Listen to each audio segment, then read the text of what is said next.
You should always ask the question, not who wants to clean or who is a cleaner. You should ask, does anyone have recommendations? Because you definitely want someone who's been recommended by someone else and not recommended by themselves. This is episode number 1 of Airbnb Success Stories. Welcome back to Airbnb Success Stories. I'm your host, Julian Miata. This is a show where I talk to hosts about their journeys in starting and growing a short-term rental business. My goal is that you'll be able to walk away with practical information that'll help you become a better host and learn how to scale your business. Since we are new podcast, reviews would greatly help us grow, so please go on over to iTunes, Stitcher, YouTube, wherever you're actively listening, and please leave us an honest review, and we'll feature it on the next episode, whether it's positive or constructive. Today, I had the pleasure of speaking with Brianna Beets, who worked in HR prior to becoming a full-time Airbnb host in less than 8 months of starting on the platform. Brianna, with the support of her husband and 2 toddlers, Lucas and Allie, currently run 4 single-family homes and help manage 3 others, all located in Macomb, Michigan. Brianna has built up a team of 3 cleaners, along with having a handyman and plumber on hand. This was an amazing one-on-one with Brianna because she dropped so many knowledge bombs from working with project managers all the way up to starting and scaling a rental arbitrage business. So if you want my show notes and you want to just look and see what I was talking about in this interview, go on over to airbnbss.com. That's airbnbsierra.com, and you can see my summary of the notes that I got from this show. But anyways, on to the interview. Let the audience know a little bit about who you are and what inspired you to get into short-term rentals. Yeah, absolutely. So my name is Brianna. We actually had our first property. We lived in Georgia. My husband took a job transfer. We were moving to Michigan, and we had built this gorgeous custom home, and both of our babies came home from the hospital in the home, so it was very sentimental. Probably not very realistically smart, but I just couldn't bring myself to sell this home. And so we had a friend who was Airbnb-ing their basement, and they were making enough to pay their entire mortgage payment plus some. And so we started doing some research. We looked at our area, what kind of things would draw people, and we said, okay, we think that this is a good property that we can Airbnb. So we just went all in and decided to go for it. We hired a property management company because we were moving to Michigan, so we knew that we couldn't take care of it. And the property did very well, and we really enjoyed it. Now, it was definitely a hands-off approach because the property manager was dealing with kind of the day-to-day grind. So when we got to Michigan, we said, okay, we have 2 small kids. We said, let's not do this anymore. I don't want to go back to work. My husband said, okay, well, if you want to stay home, you have to contribute financially, so you're going to have to do something. And so he said, well, do you want more Airbnbs? And we decided that was a great idea. It worked for our family. And so we started looking, and we went out and we got our first Airbnb here. And it's been fabulous because I get to take my kids with me. They get to stay home with me. I get to spend time with them. We don't have a nanny anymore. They're not in daycare all day. So it's really allowed us to do more as a family as well. Wow. So you heard from someone that was a friend that was renting out their basement, and they were able to pay for their mortgage, and on top of that, have a little bit extra. And you just said, let's do this. Let's just rent out our whole home, even though we're moving all the way across the state, all the way across the U.S. to Michigan from Georgia, and you're gonna wing it. Did you have any experience? Like, did you know how to set up your house rules, or how did you find the that's a big undertaking to just kind of leave that and move. How did you start We found the property management company. So that was our first. We knew there was no way we could manage it. So we needed someone who was experienced. So we found a property management company. My husband, he actually interviewed several of them, and he found one where they said, okay, these are our rules and they're standard for every property. If you have something specific you'd like to add, we can.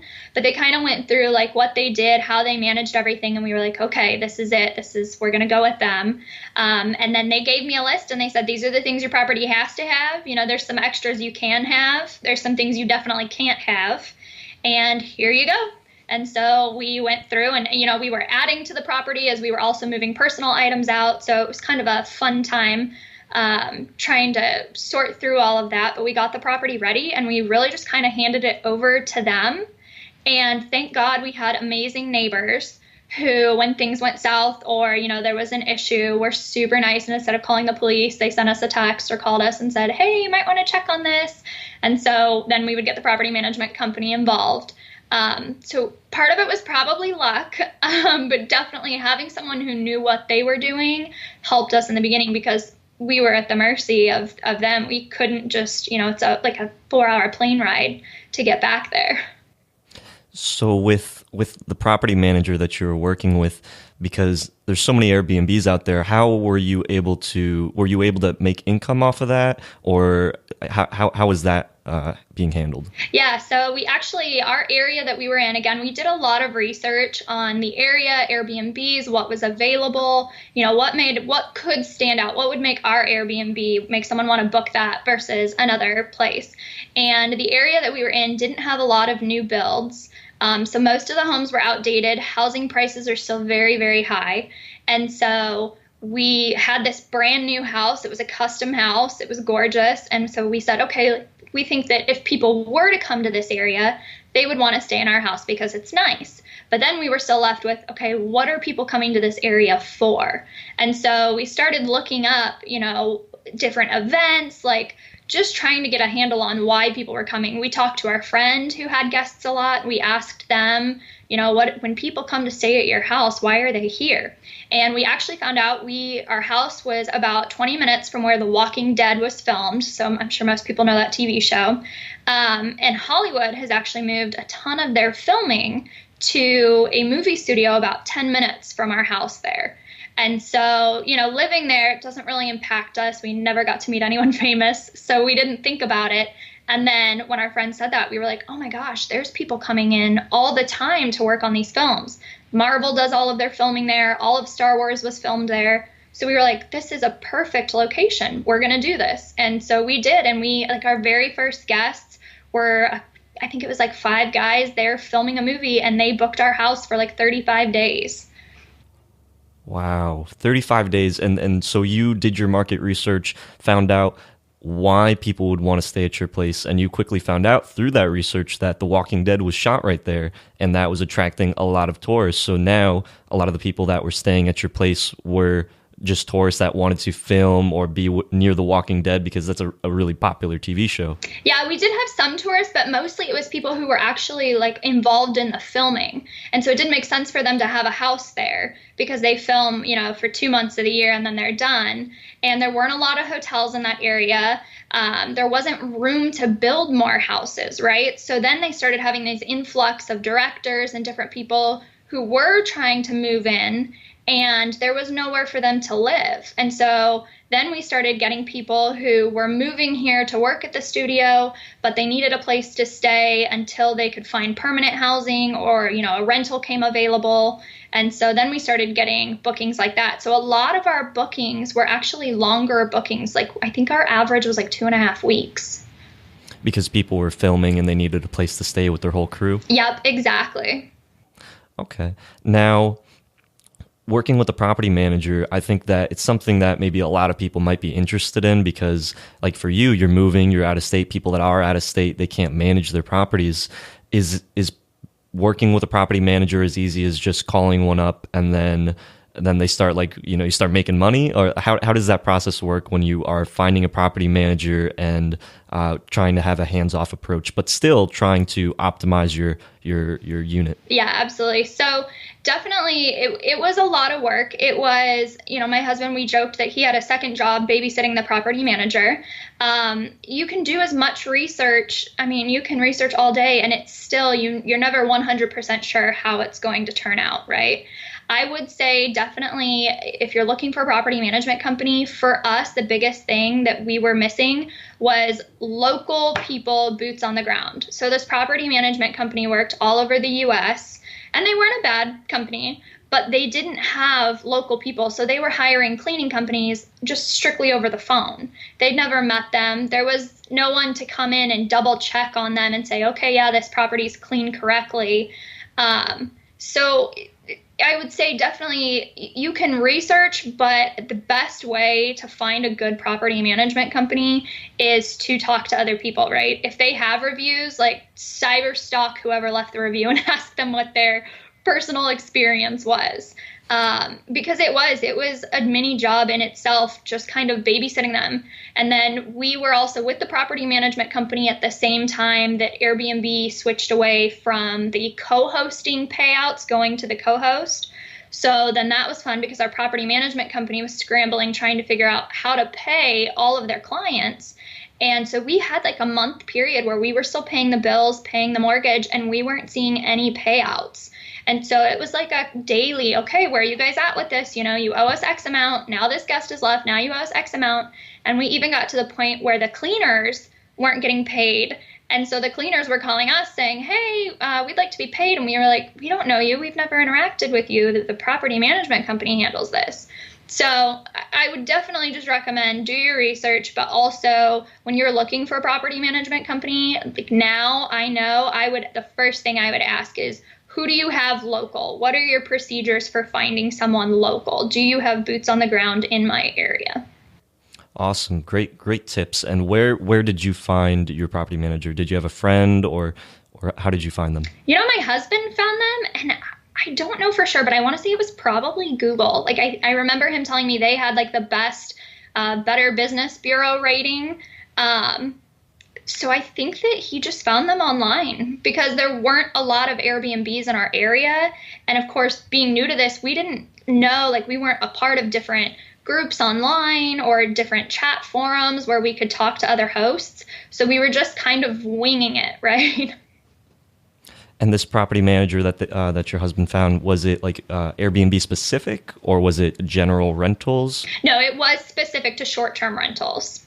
Okay, so they handled all the messages between the customers, they handled the cleaners, they handled the handymen, they handled the payouts. Yes. And you were still able to make an income off of that property? Yeah, so they actually took 20%. They had different tiers that you could pay, like you could pay 10% and get, you know, these features, or 12% and get these features, and their top tier was 20%.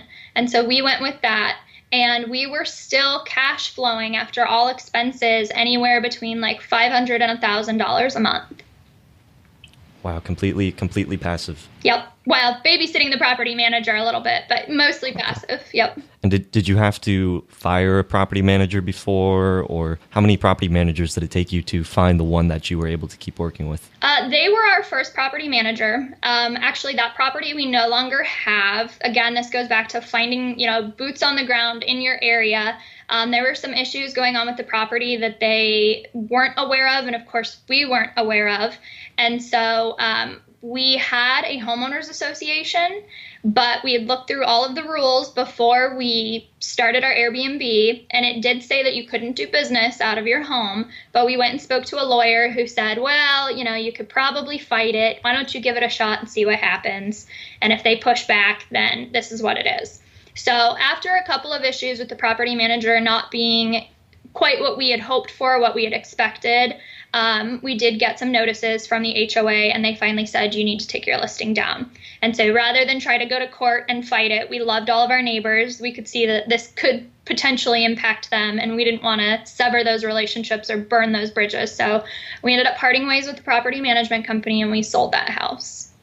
Wow, so you moved all the way up to Michigan just so that you could keep on doing Airbnb because you didn't want to be in an HOA environment anymore? Yeah, so when we bought our house here, I mean, we moved here for my husband's job, but when we were looking for houses, we said there's no way that we're going to purchase a home in an HOA.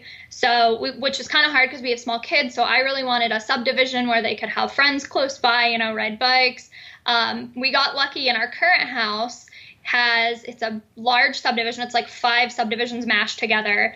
And there are 2 streets that the HOA lapsed. And so the owners, like several years ago, and the owners never reinstated it. So we have one of the like 15 houses that doesn't have an HOA in this entire neighborhood. So as soon as we heard that, we were like, we're done. We're taking that one. So you're also renting out the house that you live in as well? We're not currently. The one that we live in, we're not. But we just knew, based on our previous experience, like we want the potential to be able to have that as an option if we want to, right? We didn't ever want to have to deal with a homeowners association and, you know, the Airbnb or business or whatever issues could arise. We were like, we're done. We'll never have one again.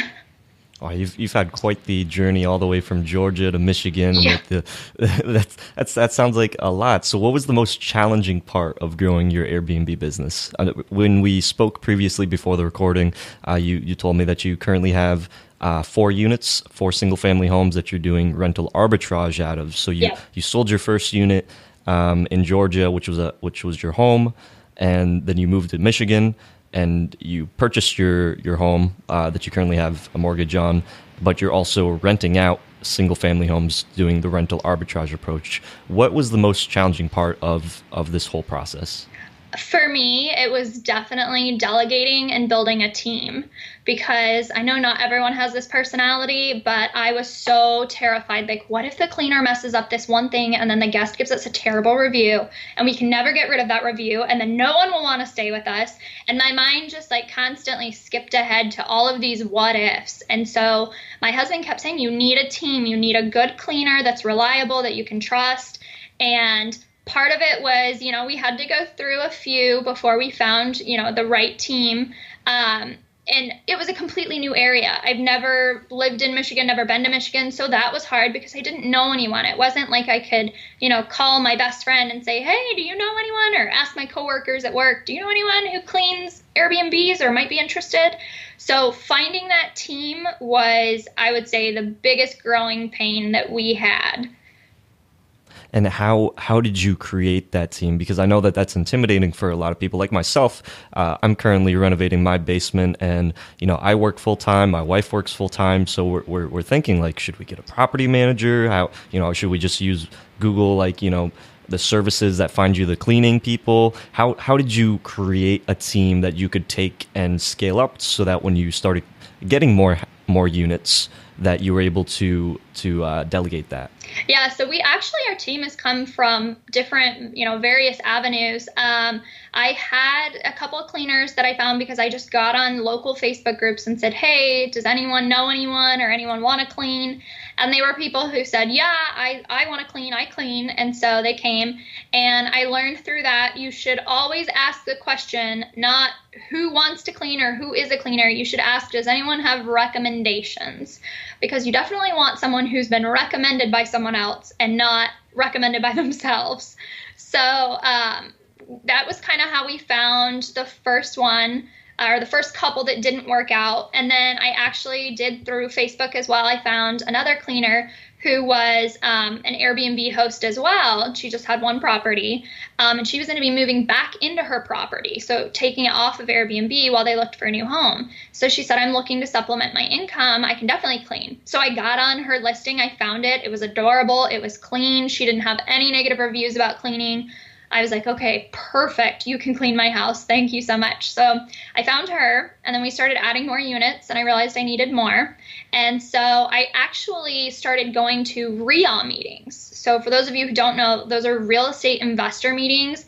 Pretty much every area has one. I'm sure there's one within an hour of you locally.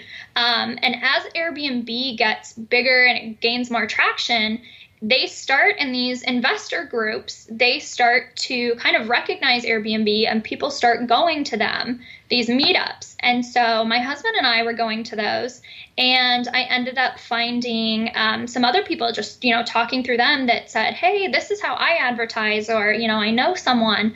And so through those meetups, I was able to get referrals for some more. And then I also had someone at one of those meetings who said, I found my cleaners on an app, and I think it's called Turnover B&B. And so I was like, okay, well, I can download an app. So I downloaded the app, and I found my third cleaner, and I was like, oh my gosh, she was perfect. She does a great job. She cleans for several people. And so I said, okay, and brought her on board, and now she is one of my regular cleaners. And you would actually recommend using one of these apps that are usually advertised to Airbnb hosts? I'm not sure if I got lucky, or she was the only person that I spoke to several people, and she was the only one that I could finally come out of my comfort zone and say, okay. And definitely what I would recommend if you go that route, I did not give her a code if you have an electronic lock or a key or whatever. I did not let her into the property herself. I met her there. And her first 2 cleans, I was there with her so that I could not only teach her, but also you just don't want to invite a stranger into your your home or your business. And so I did that. And then the next couple of cleans, I would come in and check after she was done and make sure that things were good. And she has been fabulous. So I would definitely just say be careful if you use those apps. I think they can be a great resource, but you shouldn't just trust anyone you meet off of an app or Facebook or anywhere. Okay. And then you mentioned the Facebook groups. Were you going to Airbnb specific local groups, or how are you finding them through the groups? I actually got on Facebook. You can there's like a search bar, and I just searched Airbnb and then went to the groups. And I think I just went through and added like every single group. Short-term rental university has been my favorite by far. There was a one local group which someone had started, and so I joined that group as well, and they ended up having a meetup, and I went for lunch with them and met them, partially because it's great to know other hosts in your area. Like, we have all helped each other, and it's been fabulous, and partially because I'm so new to the area. Like, I just needed recommendations for everything, like who's a good plumber, who's a good pest control person, right? Who can come and clean out my dryer vents? I had no idea who to trust or who to call. So no, that's a really good tip. And we actually just started, we're actually just starting our first meetup group for Airbnb hosts in the DC, Maryland area. So I think it's a really good idea to meet with other people that are in the Airbnb space, because then you can get those referrals. People might be able to share with you the people that they've used, the cleaners, the handymen, because that's a lot, building a team of handymen and stuff like that. We have a handyman right now, and we had to test and see like if it was going to work, and that can be expensive and it can be stressful. So that's a really good tip, to go to whatever your local RIA meetups, or if you don't have an Airbnb group, maybe make one, so that you can get that personal connection. Are there any specific things that you do to set your properties apart?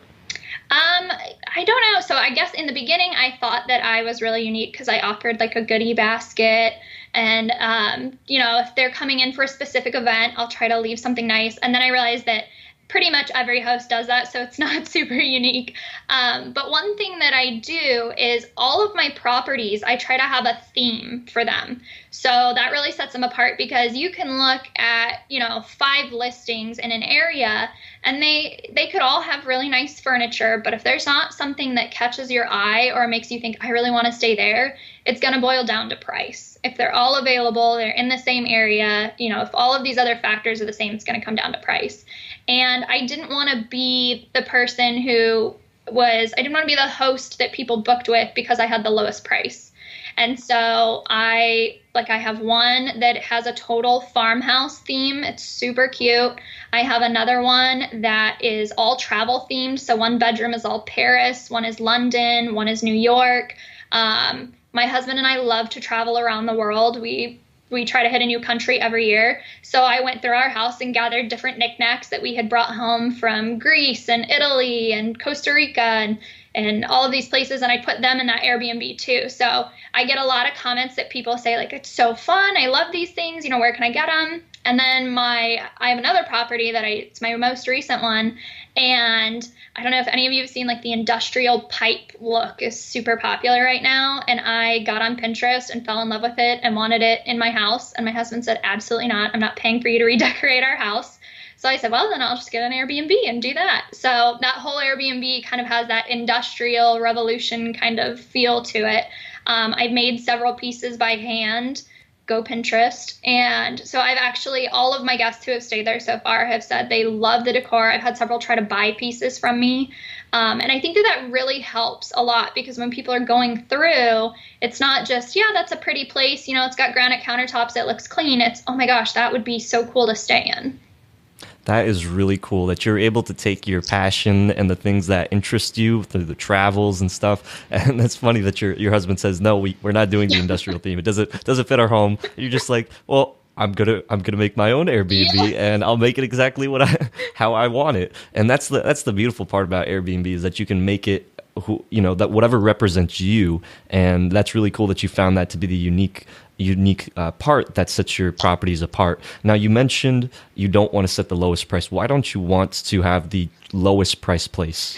So we have played with price so much. I'm sure many other hosts have done the same thing, trying to figure out what the correct price point is, what happens when you go too low, too high.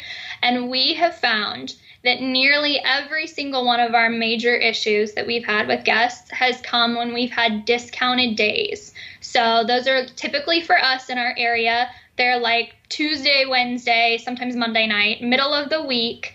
And so we would set them down to like $60 or $70 a night. And these are 3-bedroom, 2-bath homes. So you can fit 8 to 10 people in them. I have one that sleeps 15, and we would literally put that down to 75 and like see what happens, right? And you just get a different clientele. When every other house in your area is going for 200 a night and yours is at 75, you're going to end up with a different class of guest than you would at 200. So we no longer do that. We just have the mindset that, you know what, if it stays empty, it stays empty. We have a certain price point that we don't drop below. We will discount if it gets closer. Like I think next week I have like Tuesday, Wednesday open at one of my properties. So I just went in and lowered those prices, but I won't go below a certain price no matter what. I'll just let it sit empty because it's worth not having to deal with the headache of having to go over there at 4 o'clock in the afternoon when the guest was supposed to leave at 11, or going in and finding the place trashed. And it's really helped to eliminate a lot of those issues. So how are you able to get people to stay at your place if it's more expensive than the other ones? So I really believe that location is a huge part of it. We tried to pick locations that were central to any of the reasons that we thought would bring people to this area. In addition to that, traffic in Detroit and even in the suburbs of Detroit is horrendous, and drivers are a little crazy and sometimes mean. So we tried to pick places that were close to a main road so that they could easily get somewhere. They wouldn't have to deal with off streets and getting lost. And we just try to put as much information as we can in our listing. So we tell them what's close by. We give them an estimate of, it takes 8 minutes to get to the zoo. It takes 20 minutes to get to Detroit Airport. And then another thing that we do is we have automated messages that go out to our guests. And this doesn't always attract the bookings, but once they book, I think it helps with our return guests, which we do get a lot of. And we say, we're here for you no matter what. Like, we would love to help you. We're just constantly interacting with the guest. And it's nice because it's just a message. So if they want to be left alone, they don't have to read the message, or they read it and they don't have to respond, right? But we do get a lot who ask questions where they say, we feel like burgers. Where's the best burger place to go? And so we're constantly sharing information. And the nice thing about those being automated is that I can be camping with my family and, hanging out at the lake with my kids and spending time with them. And I'm still a great host because I'm not actually touching my phone, but those messages are going out and guests are pleased. So I think that really makes a big difference. And those automated messages are coming through the Airbnb platform? So I think Airbnb, I thought I read that they just set something up. You can do saved responses. And I don't know if they can do automated yet, but we actually tried out some of the different platforms that integrate with Airbnb, and we finally settled on one that we use now, and they are able to send all of the automated messages for us. We set them all up, and now they go out. And what platform is that? We're now using Guesty. So we've had good luck. There's definitely a learning curve. It was pretty tough to figure out in the beginning, just because it was so new. But once it all got set up, it's just a well-oiled machine now. I was just telling my husband the other day, I really don't talk to guests that much anymore. I think that's really nice. A part of your journey is that you've been trying to figure out how to be as hands-off as you can. You had the property manager, the first one that did everything for you. And when you moved, you said, we're going to handle this, but we also want to be able to automate it so that we don't have to be involved with the low-quality guests or the guests that are really needy. Not that you don't want to help them, but you want to be able to create systems that can make it easier on you because you have a life and you have things that you want to do as well. So what would you do differently if you had to start from scratch? If I had to start over, I think I would probably, my very first property, because I do the rental arbitrage, I had the mindset of I just need one property owner to tell me yes. It doesn't matter what the property is, where it is, what kind of condition it is. I just need someone to tell me yes. And I think I should have had a little more faith in myself. And so like my first property is, we call it our problem child. It's in a great area and it's not a terrible house. It's pretty par for the course in that area, but there's just constantly things like a lot of elbow grease goes into keeping that house running. And so again, that's where having the lease is amazing, because when my lease is up, I know that I'm not going to keep that property because it's not worth the time it takes away from my family to be over there fixing things. So I would definitely say just having a little more confidence and, picking a better location would have been huge. And also putting my team in place early on would have been so much easier, because again, I had that mindset that, well, I can't really afford to bring anyone on, or I can't let them do this because it'll mess up my reviews if they mess up, and then my business won't go anywhere. And it's just not the case, right? So even if you're making, $100, let's say in your first month, that's your profit after everything. How involved were you to earn that $100, right? If it was something where you weren't over there cleaning after every guest and dealing with some of the less glamorous aspects, then to me, that's a great $100 earned, right? Now, maybe you could have earned $500 if you spent all that time, but you have the cost of your time as well. Really, really awesome advice with that. Are there any tools that you use to manage your properties? Excel. I use Guesty, which has been amazing, but then Excel is also amazing because I put in there, I have like a whole spreadsheet that I keep track of all of my guests who are coming and going, when they check in, when they check out. And before I got Guesty, it was so nice because I was just texting my cleaners and telling them when guests were checking in, when the property needed turned. And the Excel spreadsheet, I could be anywhere and I would pull it up on my phone and I'd say, okay, we've got 1 tomorrow, 2 the next day. And so I don't know how I could have done it without. I tracked all of the financials, recurring expenses that I had, and my whole business would have been just horrible if I hadn't kept track of those things. And did you manually enter everything into Excel, or did you have that automatically populate? No, I still haven't figured out how to automate that. So I was manually putting it all in. I did set up like formulas and calculations in there, but as far as the reservations, I was entering those by hand. Okay. And is there any product you couldn't live without in your rentals that has saved you time and money? Definitely the Smartlocks. I don't know how I see these posts with hosts who say, oh, I lost my key, or the guest left with my key, and now what do I do? There's no way, especially for me, because my rentals, they're local, but they're still a 35-minute drive, and I've got 4 of them. And so I cannot be running around trying to chase after keys or help a guest. And so my automated locks have been a huge lifesaver. And which brand did you do? I know that there's a big debate all the time about which smart lock. Should I use the Nest? Should I use the Schlage? Which one have you found the most use with your business? I'll tell you, I've tried 2. I've had issues with both, and I've had success with both. So I currently have one property that has the remote lock on it. And then I have my other 3 properties have the Igloo home locks. And they both have pros and cons, so it's kind of a toss-up. Okay, and which one have you found has been the most convenient for you? So the remote lock, what I really like about it is they have an app, and I'm sure every host gets the guests wanting early check-in. And so that's another thing that I really try to accommodate. I never promise. So if a guest asks ahead of time, I say I never make promises because I don't know what I'm walking into when there's a turn, but I'll do my best and I'll let you know as soon as the cleaner's done. And so it's nice because with remote lock, if a guest wants to check in at 2:00 and I have the availability, I just get in the app, I open it up, and I change the check-in time because all of the codes activate at your set check-in time. I change it to 2:00. It's done. The guest can get in. I don't have to worry about anything. With my Igloo home locks, I have to create a whole new code. So it's not a 5-second process. And then I have to send the code to the guest and say, okay, disregard the other code. This is now your code.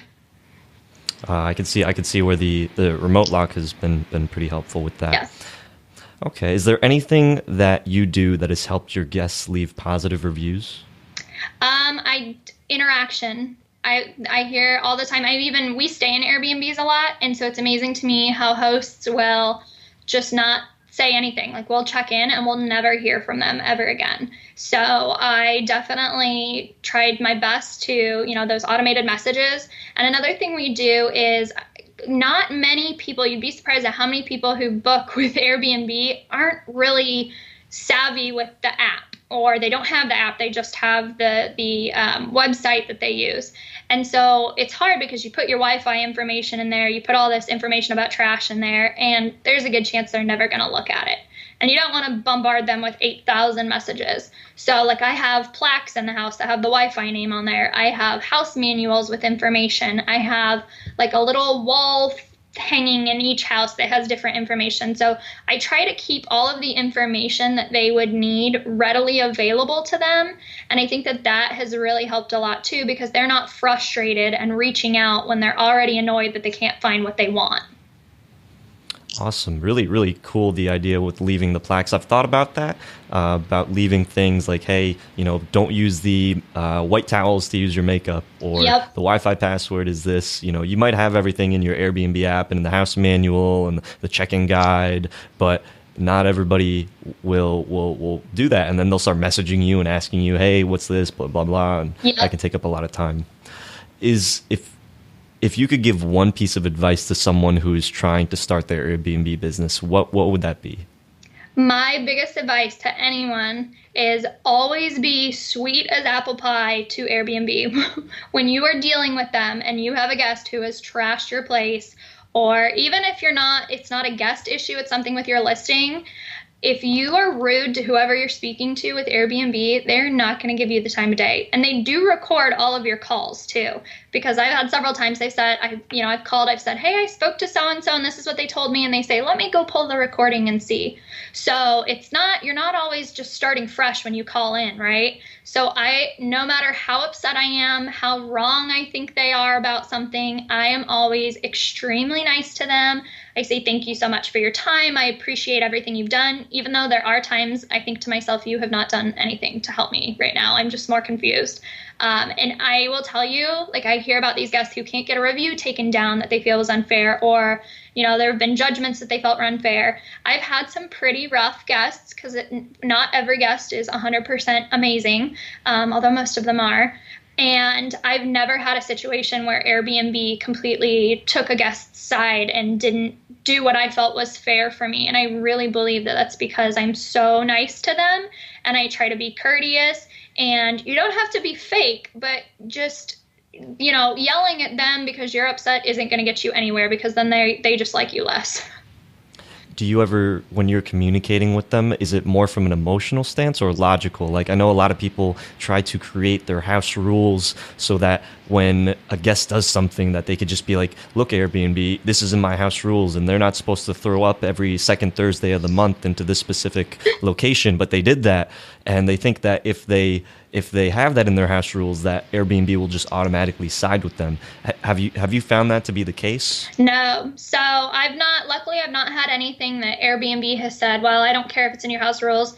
But another thing I don't do is I don't have 8,000 house rules. I make sure that every property has less than 10 rules, because you don't want to leave your guests with a huge list of rules. But they are specific rules that are important.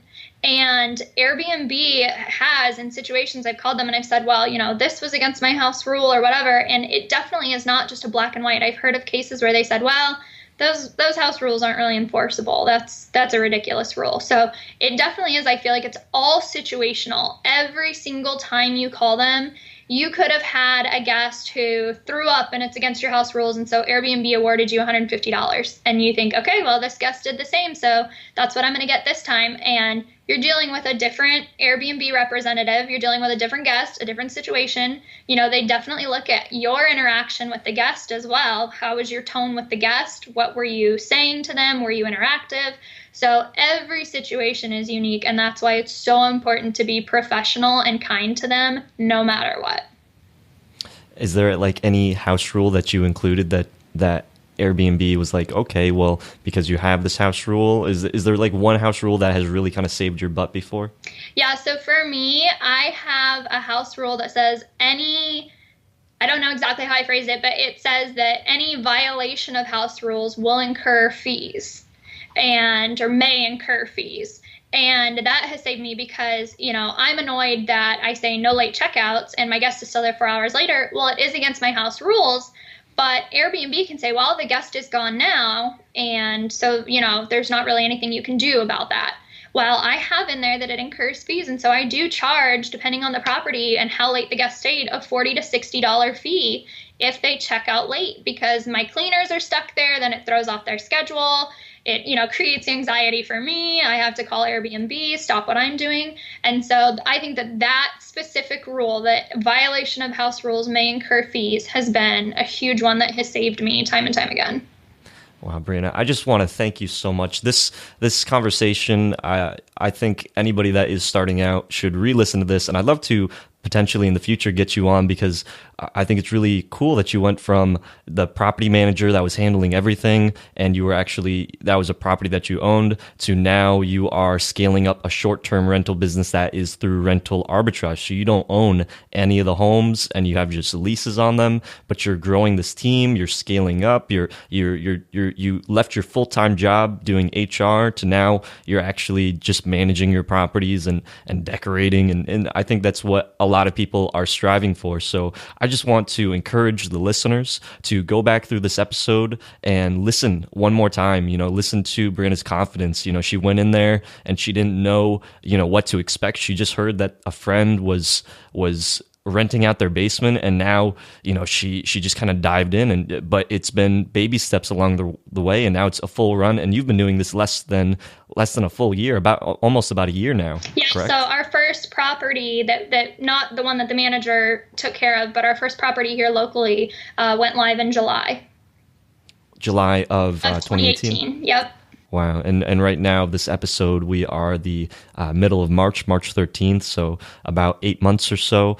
That's really good. I want to congratulate you, Brianna, on your success. I am super excited to continue to follow you and listen to what you're doing. I would be honored to have you back on the show and maybe talk about rental arbitrage for those that are curious through your journey of using Airbnb, and maybe what other ways you are trying to build that business model. But thank you so much again. I will create a summary of this, and we will.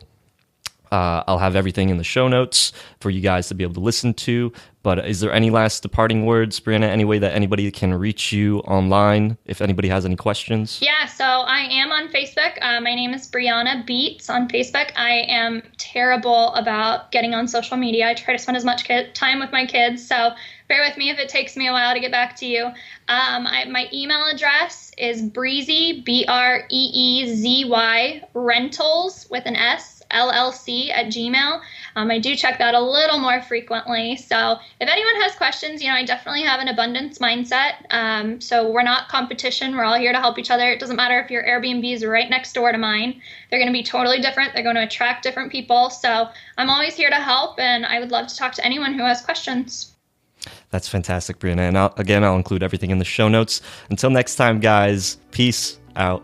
Hope you hosts benefited from the show. Like any exceptional host, we all strive for 5-star reviews. So please go on over to iTunes, Stitcher, SoundCloud, YouTube, wherever you're frequently listening to the show, and leave us an honest review. Let us know what we're doing right or how we can improve, because that's what we want to do. We want to become better hosts. I want to become a better podcast host and a better Airbnb host.